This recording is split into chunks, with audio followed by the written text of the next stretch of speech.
O Senat toplumunda alınıp barýan işleri hata kämilleşdirmek we onu ösdürmek bilen baglanyşykly meseleleri döwlet derejesinde ähmiýet berilýär. Şunda ähli ugrlarda bolýaly o gojulugunda sany teknologiýalary hemme taraplaryň özleşdirmek, o gojulçy alymlaryň huner derejesinde ýigderil ýokarlandyrmak ugrunda toplumlaryň işler amala aşyrylýar. Bellenşýaly o gojulugy puwdawynda halkara hyzmatdaşlygynyň ösdürilmegi, dünýäniň ösen tejribesiniň özleşdirilmegine we puwdawy täzeçil teknologiýalaryň ornaşdyrylygyna giň ýol açýar.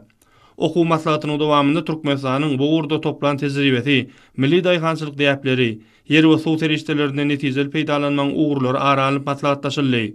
Birleşen Milletler Guramasynyň adyk we ogujalyk boýunça guramasynyň wekilleri Türkmenistanyň ogujalyk puwdawynyň sağlaşykly ötüş ýoluny düşünýärni we onuň düdümleriniň işiniň kämilleşdirilmegine döwlet derejesinde ähmiýet berilýändigini aýratdygyny ýytadylar we bu işlere ýokary baha berdiler. Şeýlehem mehmanlar öýdara tejribe alşmak ugruna döredilen şertler we mümkinçilikler üçin hormatly prezidentimide hemde gahrman arkadamyda tüýs ýürekden hoşalyk bildirip, saparyň maksatnamasynda keskitlenen wezipeleriň üstünlükli ýerine ýetirilmegi ugrunda ähli tagallalaryny gaýrymajakdyklaryna inandyrdylar.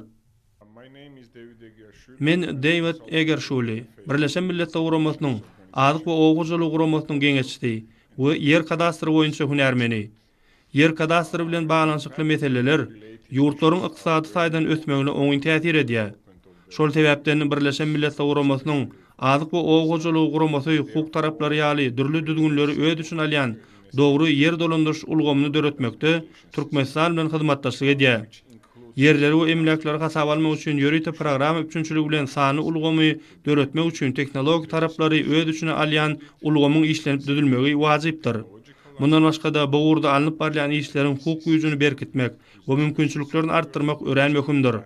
Şol sanda hem biz merkezlerde yer ulanşyna gödekçilik ulgamynyň kuwwatyny ýokarlandyrmak üçin ýörüýte okuw maksatnamamyzyň dowam edýändigini belläp geçedim gelýär.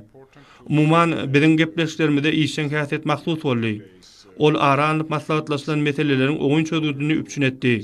Ähli ugrlarda durnukly ýagdaý eý bolmak bilen Türkmenistan ykdysadynyň we durmuş ulgamynyň dürli ugrlarynda giň germli özgertmeleri durmuşa geçirýär. Bu bolsa Birleşen Milletler Guramasy bilen özara işöwür ykdysady gatnaşyklary giňeltmäge mümkinçilik berýär. Dürli ugrlarda gatnaşyklaryň ösdürilmegi hyzmatdaşlygy täze belentliklere ýetirer. Gatnaşyklaryň ähli ugrlarda ösdürilmegine ulunç berýän üçin Türkmenistanyň hormatly prezidentine hemde türkmen halkynyň milli liderine hoşalyk bildirýän. Biziň bilelikdäki işlerimiziň rowaşlyklary beslenjekdigine berk inanýan. Sag bolun.